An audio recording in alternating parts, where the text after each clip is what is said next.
Hey guys, welcome back to Young Americans Abroad. I'm Austin. My name's Patrick. And guys, welcome back to our show. Yeah, we got AVT and PAT. They talking about young Americans overseas. We got McKinney, Pulisic, Reyna, and Des. Got that red, white, and blue USA on the crest. From England, Germany, from Belgium to Spain. Racking up all the medals on the trophy train. Got one thing on their mind, we're scaling some love. One day we can say we will win the World Cup. Well, guys, it is great to be back with you. It's been a bit of a weird start to the year for us and for the U.S., players that we cover as well, I feel, Pat. So it's great to just be back with everyone today. Yeah, right. My immune system's been like Pulisic and the rest of the guys to start off the year, just out of commission. It's good to be back filming, Austin, back healthy, back at it. It's been hectic for us, but we have a lot to cover because the soccer world keeps revolving, and we got to get back on that treadmill. Yeah, it keeps moving, and there's some positives we'll talk about today. Also, an interesting storyline we want to touch on real quick. There's some news that kind of hit the Twitter sphere tonight that we're gonna give our take on. By the time this episode gets released, who knows? Maybe the news will be public, and all of this hearsay that we talk about tonight will be worthless. But hey, we're still here for it. Hearsay. Might have to do a live stream, Austin. Hey, maybe emergency live stream. You never know. So, yeah, all in all, I think an overall good weekend, right, Pat? A lot of, like you alluded to, a lot of injuries right now. Maybe not players in the best situations at their club. We're talking about relegation battles, right? Two of the topics today we're talking about deal with teams in relegation battles. So, yeah. And any pulse going into our episode today? Yeah, I would say I'm feeling okay, optimistic. I can see a little bit more light at the end of the tunnel, right? Pulisic's back training. Some of the guys are maybe pulling out of those relegation battles, which we'll get into, but I can definitely resonate, right? It hasn't been the ideal start to the year, but there's still plenty, right? It's soccer, football, they say, right? There's always other weeks, other games. You just kind of, take it on the chin and keep moving on. So that's kind of my mentality going into this episode, guys. Gotcha. And that's a great mentality to have. And I think we're going to start it off with a player who has a great mentality. We know this and had a great weekend, and that's Daryl Dike. So Daryl was back on the score sheet this weekend, actually scored 2 goals for West Brom in their 2-0 win over Zach Steffen's Middlesbrough.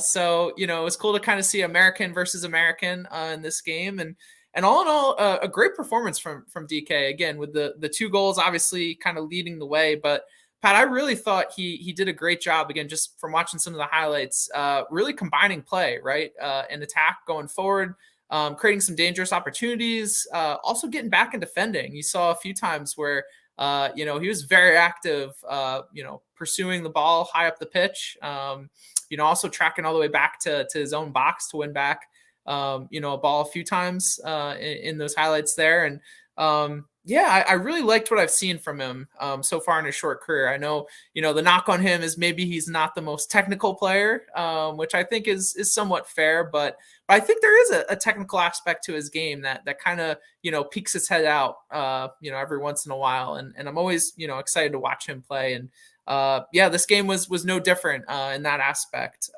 This was his first goal. These 2 goals in this game was his first goal since January 14th. So to give everyone some perspective, he started off 2023, obviously finally getting healthy, right, and getting back on the pitch, had a good run of form, was doing really well, I think, through most of January. Form kind of dipped going into February, was actually on the bench for the last 2 games and had some shaky performances before that. So, was really given an opportunity in this game to start right from the beginning and really took it, right, Pat? It's not easy to score 2 goals in the championship. And he did it with some relative ease in this game, I would say. So all in all, has 5 goals, 1 assist, and 15 games on the year. I really think, you've started to see, Daryl Dike getting kind of back into, some of that form that he was in before being out with injury, right? Just consistent playing time, getting more comfortable with his team. And I'm really excited to kind of see what his future is. I think he's got a big potential, right? He was a player that I really feel like could have had a use for us at Qatar if he was healthy, and or not Qatar. Yeah, Qatar. What am I talking about here? Yeah, and I'm really excited just to kind of see what his future holds. Yeah, I completely agree. And did you see him give the salute to Stefan after he scored the second? No, I'm just kidding. Yeah. Oh, okay. I was gonna say, I missed that, but all I was right. thinking in my head how funny but brutal that would be to just do that to like a fellow American. Oof. Yeah, that'd be tough. Oof. Yeah. But no, all love. But yeah, I think like you said, it's just been a matter of health because I think you're right. There is an element of I think people sell DK short on some of his technical ability. Sure, maybe he's not a player profile like a Sargent or Pepi in terms of footwork or cuts. Combining. Right? Yeah, exactly. But gosh, his bully ball is also meant for the championship, and he's playing with a pretty high level team, right?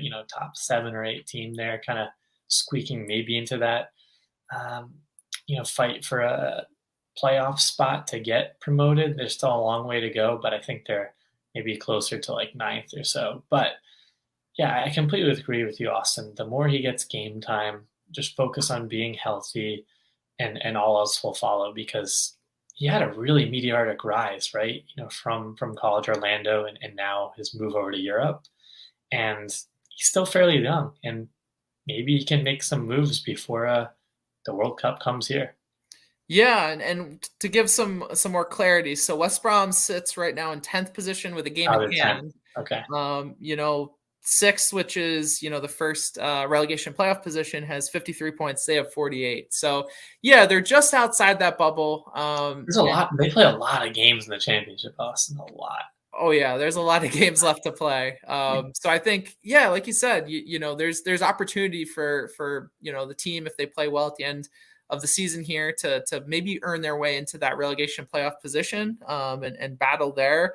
And I really think, the biggest thing for Daryl Dike so far, this season, right, is just coming back from injury, right? I feel like, he played so many games, leading into this season, right? You're talking about, was at Orlando, I think it was played the COVID season, then played a full season for Barnsley, I want to say. Right. Maybe it was a half season, then went back to Orlando, played a full season there, had some injury issues, and then went back to England and also had some injury issues. So the big thing for him is just getting back on that pitch and getting some consistent game time. And I think that's what you finally started to, you've started to see here in 2023. Obviously, some dips in form recently, but I really think the biggest thing for him is just getting more game time under his belt, right? Getting more acclimated to playing in Europe.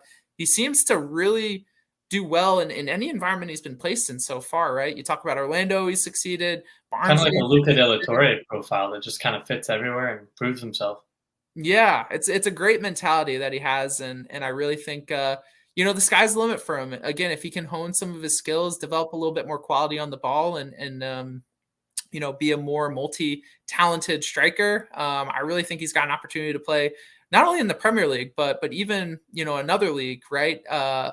I think top 5 league, any top 5 league is kind of his goal, right? That should be his goal. Obviously, England fits his profile, right? But whatever opportunity comes up for him, I think he'll have one here in the next few years to kind of play at the next level. Yeah, even like one of those teams that's kind of like a bully ball team in the Prem, maybe in that 10 to 15th spot. I think he could possibly get in there if he continues on this run. Yeah, we'll have to wait and see. The one thing I really wanted to say before we move on here is, again, with him not playing a role at the World Cup, we're going to talk about another player in a few minutes that didn't play a role in the World Cup. I really think we got to give him minutes this year, right? He's got to get that opportunity again to kind of thrive with the USMNT. I think can't waste them on some clowns we've already been wasting minutes on.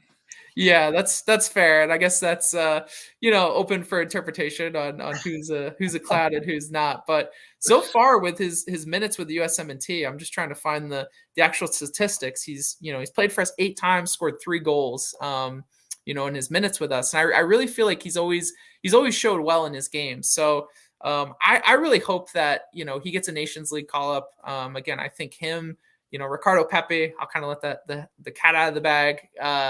And also Josh Sargent. I think really those three strikers are kind of the players we should really be giving these minutes to early on in the cycle. Maybe you could throw in Jesus Ferreira there. I think there's, some good quality with him. I know some people may disagree. There's some other strikers out there, right? Brandon Vasquez, maybe if he has a good start to the season here, but I really like the qualities that Daryl Dike possesses. And again, he's so young. He's only 22 right now, right? So, a lot left to, be decided in his career. And I really think he could be an impactful player for us going forward. So just wanted to throw that one time in there. We haven't said it enough. All valid points. And I think we need to talk about DK more, right? Because he can't be forgotten. He could be a huge player for us, and all the best. But I know this next topic is drama, of course. Interesting. Drama, right? Drama. And that's Reyna. So initially, Austin, and we still will, right? Focus on the lack of playing time. Dortmund's just dominant run so far, tied with Bayern at the top of the league. They're on a winning streak. Their players are firing on all cylinders. Gio had some game winners, but also not part of it recently. Now we've learned some interesting possible news. Is that what you want to call it? Yeah. Some rumors coming out that there might be other conflicts, being released. I think in Soccer We Trust, Heath Pierce mentioned on that podcast. And also, I know you mentioned a few other sources, but I don't know if it's Dortmund related problems. Is it back to the Berhalter drama? Is it something else internally? I don't even know where to begin with this one. Yeah, and I think that's what we were talking about in the intro. It seems like things are unfolding as we speak right now. We're recording here on a Monday night. And I don't know, man. I really think there's some level of there's something there if Heath Pierce is calling it out, right? He was pretty accurate in calling out the whole Berhalter Reyna drama before it unfolded. And again, he's a player that has an in, right, with some of these closer sources. So I feel like he's not the type of person, we kind of talked about this off air, to just throw out, random, vague, he's not going to be clout chasing or causing up a stir.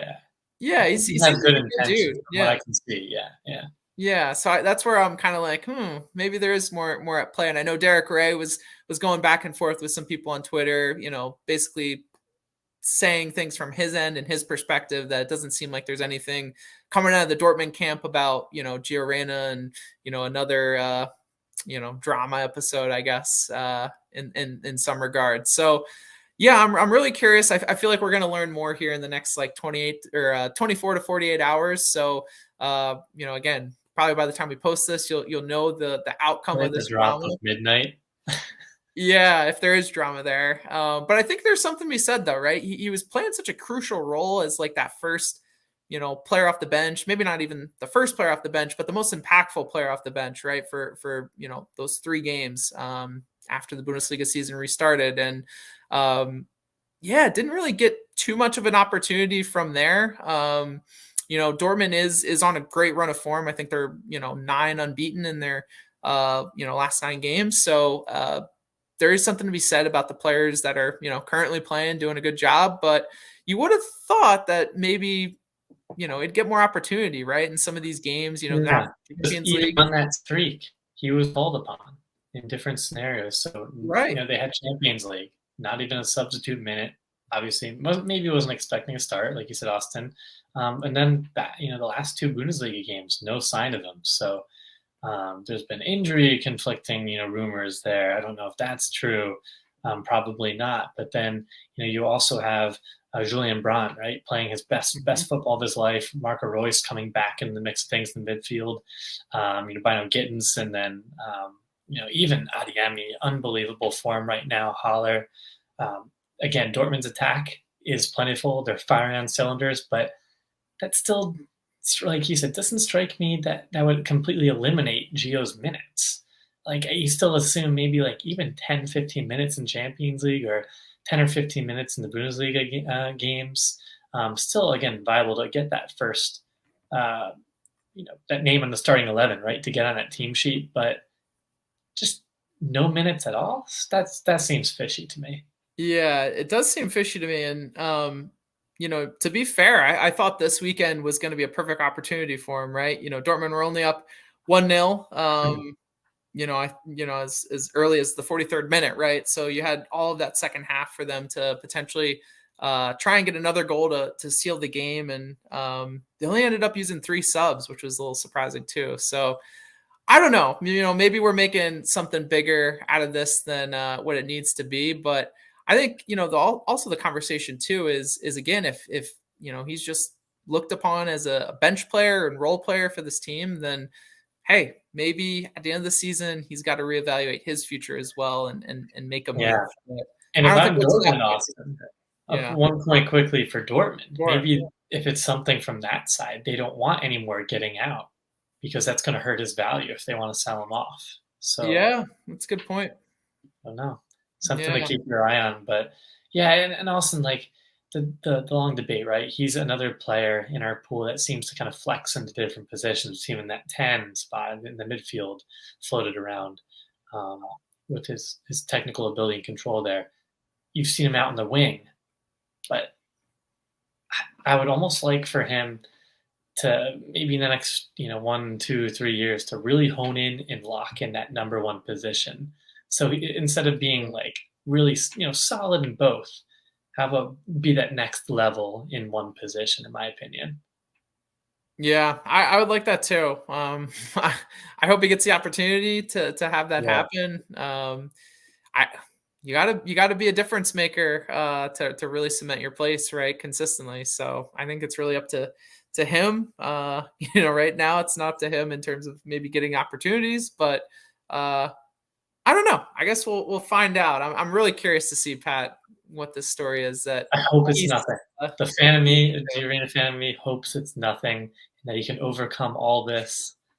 But who knows? time will tell. Time Yeah. will tell. Just another twist in the year of U17 drama saga. Chapter 5 already, and it's only February. I know. It's crazy, man. It's crazy. So, yeah, we'll keep an eye on that and keep you guys updated. Sure to be interesting if there is something there. Never a dull moment, right? So, with that, we're going to move on to our third player for today, and that's Ricardo Pepi. So, Ricardo was back on the score sheet again for Groningen this weekend. So, great to see. Oh, yeah. Full steam ahead, baby. Full steam. Actually scored a goal for them in their 3-0 win over Excelsior. And yeah, came off of a great, calm finish off a counter. Really slotted it home. Great. It was just a good goal. It really felt good to see him finish and score for his team. This was a big win for them as well. I really think that needs to be stated. They were basically in the relegation zone. They still are in the relegation zone. Excelsior is one of the teams that they're trying to chase to really get out of the relegation zone. With this win, it now only puts them 3 points back from safety, basically. So, this was a big result for them. And again, Ricardo Pepi himself has 9 goals and 3 assists in 18 games this year. Pretty solid on a team like that in the zone. Yeah, that's kind of what I was going to say. Watching all the highlights this year, you've really gotten to see, just how good of a player he is, right? And kind of seeing him amongst some players that maybe are a little bit, lesser in quality. I really think his technique, his positioning, his movement this year has been really good. And I think he's done the best job he could in the situation he's been placed in. So, I really like what we've seen from him this year. Obviously hope that, he can help this team stay up and that there's some goodwill that comes away from, the end of the season here. But all in all, right, we're glad this is just a loan move. A lot left to be sorted in his future going into the summer. But I think so far so good from Ricardo this year. I think it's been a productive year, even though, again, it's tough to say that with the team not doing so hot. But I think for him personally, it's been a good year. Yeah. I couldn't agree more. And just everything that he's been through, right? Looking back at that Augsburg move, right? He made the money, but disastrous time there. And just to go to still kind of a rough situation. I'm sure the locker room isn't very high, right? Being in this battle right now, but performing individually, especially with limited chances like that, fantastic. And I'm sure exposure in Eredivisie, right? Mm-hmm. Great place for him to go to get other eyes on him. Maybe it's a bigger league, or I don't know. I don't know if a team in Eredivisie in the top 3 or 4 can afford him, but going back to Germany or someplace. But he definitely has that talent and skill level, and just banging goals here and hopefully pulling this team back into the safety zone. Excuse me. That'd be a huge, morale booster, not only for the team but for Pepi, being almost not single-handedly, but a key component of that process. That would do wonders for somebody's mentality. Yeah, and I really think the mentality thing has been the most impressive part of his game so far this year. He looks so confident in his position, even though, again, after no Qatar, Austin. Yeah, after missing out there, you saw it after he scored his goal this weekend, right? He was quick to celebrate, very confident in his celebration. All the team came to him. He just looks like he's comfortable in the place that he's in right now, rather than, seeing him at Augsburg last year, which, again, he didn't even get an opportunity to score and celebrate, but he didn't look good. He looked out of place. He didn't feel comfortable. He didn't seem confident in any of his minutes. So isolated and the team seemed isolated from each other, but yeah, very true. Very true. So I think it's good just to see him settle into Europe, right? Because this is another part of that whole Europe trip, right? It's different, assimilating to a whole different culture, climate. Hopefully, if he can go back to Germany, he can bring some of that goodwill and confidence with him. The other thing too, again, just to highlight, without harping on it too much, just turned 20 too, right? So still got plenty of time. Really young player. Yeah, I think we just got to be patient with Ricardo. He's on his journey, man, and I think he's got many more chapters to write. So yeah, I love that. Many more chapters to write. Many more, man. Many more to come. So I'm going to pass it to you, Pat, now for our final topic today. In Austin, we have a lot to talk about with this final topic here.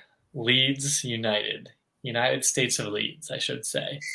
First time our boys, McKinney, Aronson, and Adams were able to start together under the new manager, Javier Garcia, who ironically Yunus Musa, right, had. Interesting kind of twist and story, but a much-needed win for the team against Southampton, 1-0. Kind of tough to watch, but at the same time exciting because both teams are battling to get out of the relegation zone. Even more so Southampton. They're really looking rock bottom. But yeah, Leeds dominated the first half, full possession, had some chances, but nothing too concrete in the final third. And then just the shots weren't there. They were off target. Aronson was getting into some great spaces, providing some really good balls through, crosses, as well as some opportunities for shots that he was off balance on. McKinney driving forward, missing Aronson kind of with a really good chance, which unfortunately stood out. But McKinney had a really excellent first half alongside Adams and double pivot.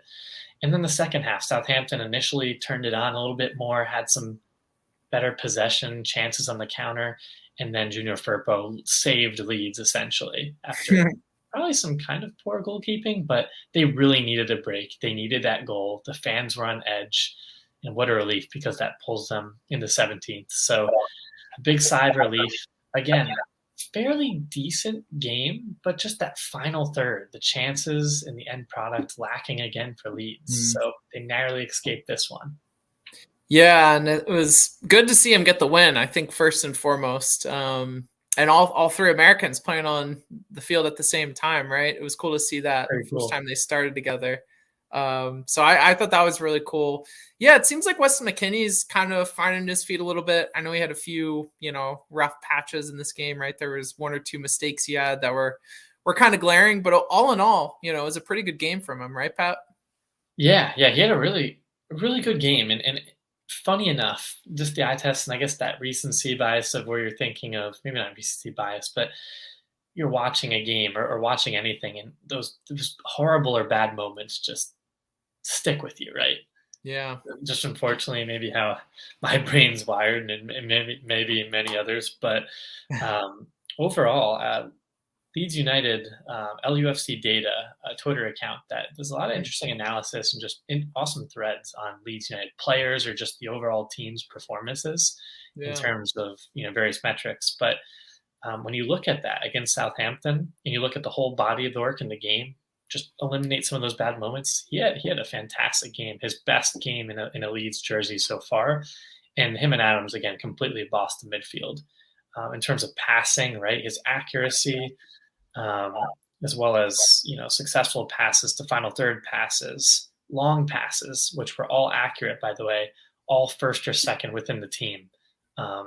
In between both teams, he put up some pretty incredible numbers there. So providing those line breaking passes, as well as just retaining possession, really important. And then obviously dominating aerial duels, ground duels, tackles won along with Adams.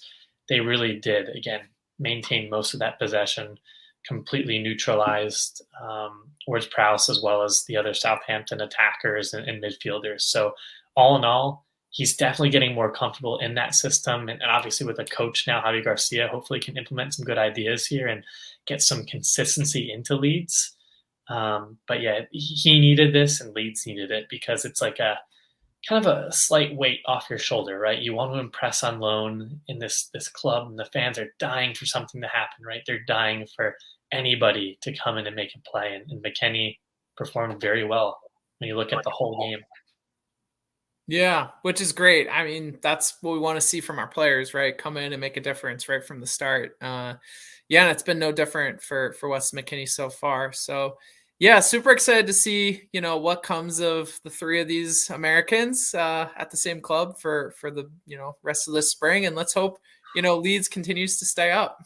Yeah, that's all we can hope for because, gosh, it would just be awful to see three guys like that go down. And it's tight, Austin. I think we were off camera mentioning, what is it, all the way up until 12th place or 13th? Yeah. That it's pretty tight. And Leeds is out, but teams behind them, there's teams in front that they could gain. There's still a lot of games to play, and this is positive momentum.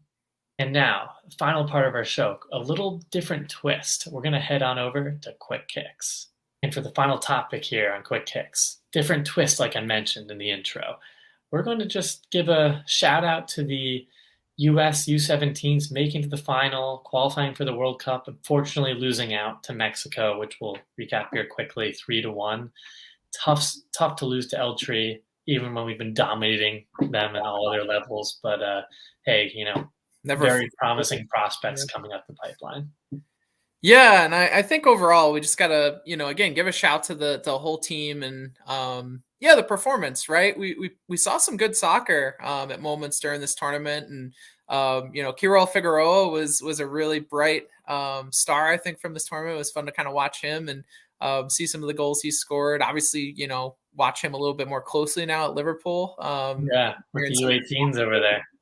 Yeah, so it's going to be, I think, they'll learn from that defeat last night. And, I think we got, a World Cup coming up later this year, Pat, right? Yeah, November in Peru. So luckily they qualified there after beating, I think it was Dominican or maybe Guatemala, but then they went to the semis, right, and played Canada, dominated that. And then, we have a lot to look forward to for some of those other guys like Figueroa and, excuse me, I think Cruz Medina did fairly well for the Quakes, right? We know him a little bit. And then Pedro Soma was a name that a lot of folks talked about, and I haven't really heard of before for UE Cornelius. So a 6 in the midfield, an absolute unit, apparently. Seeing folks on Twitter go back and forth on him. Nobody got by him. Nobody outdueled him. Aerial, ground. He was covering all over. And then what's also interesting is his profile. He's more technical of a 6. He was progressing the ball a little bit more, finding those passes and getting forward too, which is a little bit different than the profile 6 that we have for the senior team. Yeah, definitely a little bit different. And it's just good to see. I feel like all these guys, right? We haven't really gotten to see too many of them. In the past year or so, and a lot of new faces, right? A lot of players that this was the first time I really got to see them too. So, exciting stuff. Again, not the best finish to the tournament here, the CONCACAF U17 championship, but more to come. Right. And excited for their future. And I will say, Austin, obviously we're not trying to play Berhalter ball, but what I did like, the 3-1 doesn't do them justice. all the way up through that game, the semifinal in Canada, even Mexico, they completely dominated possession. They dominated in terms of technical ability on the field, the 1-2 combos, the tiki takas even, or just tricks and flicks, winning balls in the air, again ground like I mentioned. I thought they played a really solid game, but it's just these few errant mistakes and moments where Mexico, the best team, did win in terms of just they sat back, they didn't make any mistakes, their keeper played amazing, and they capitalized in the final third, which we had some chances, but we just didn't do. So again, really, really great build-up play, dominating the midfield, even Figueroa, right, causing chaos up front, but just a few errant mistakes in the back cost us the game. Yeah, and that's bound to happen, right? With the U17 team, we're talking about very unpolished players, players who still have, like we talked about earlier in the episode, a lot of chapters left to write in their careers. So, it's bound to happen. And, like I said, they're going to learn from it. We'll be stronger. And, bright things ahead for our USMNT and USYNT players. Well, that's it for our episode today, guys. Make sure you like this video and subscribe to our channel down below. And don't forget, Instagram, Twitter, always putting out quality content for the fans. Yeah, and also check out our episode in podcast form on Apple Podcasts, Google Podcasts, and Spotify. Leave us a review. We always, appreciate any feedback you guys are willing to give. Yeah, and awesome. We have obviously a tough loss to Eltree. I hope they get some laps in now because we'll beat them at the senior level and other levels, right? U20s. And just some drama unfolding, right? So I don't know if this is becoming like a YouTube podcast drama show. There's always something, it seems like, and it's still only February.